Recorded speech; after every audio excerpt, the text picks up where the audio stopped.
What's up YouTube? I'm Shanti Hall and this is Game Talk.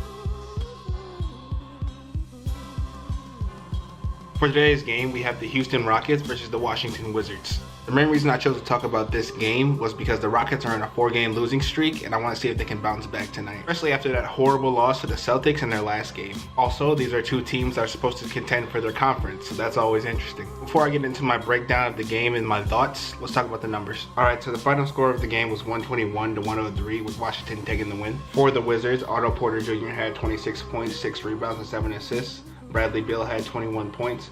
John Wall had 17 points, 2 rebounds, 4 assists, and 5 steals. As a team, the Wizards shot 53% from the field and 50% from the three-point line. For Houston, James Harden had 20 points and 4 assists.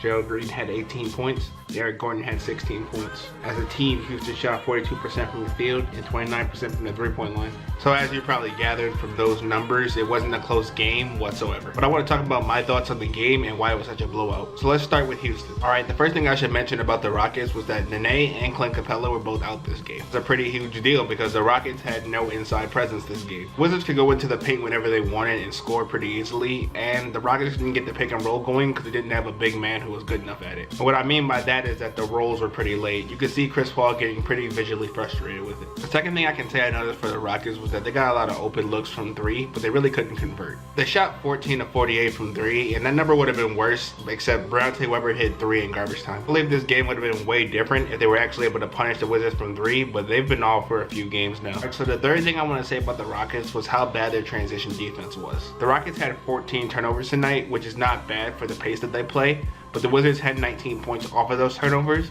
which is unacceptable when you're playing a playoff caliber team. I think that lack of effort in transition just shows how tired the Rockets actually were this game, which is understandable. They've had a long road trip and it's the second game of a back-to-back. But those are the main points I had about the Rockets. Now let's move on to the Wizards. Really the only negative point I can make about the Wizards in this game was that they turned the ball over a lot. They had 19 turnovers, and if the Rockets weren't so bad today, that could have really been a problem for them. Luckily they got back on defense and stopped a lot of those plays from becoming points. Second thing I want to say about the Wizards was that they did an amazing job defending the pick and roll. It's very important against the Rockets because if you let them get into the paint easy, it opens up the rest of the floor, and they have a ton of shooters. Again, Clint Capella and Nene were out, so it's hard to get a good grasp of how well the Rockets could have ran the pick and roll tonight.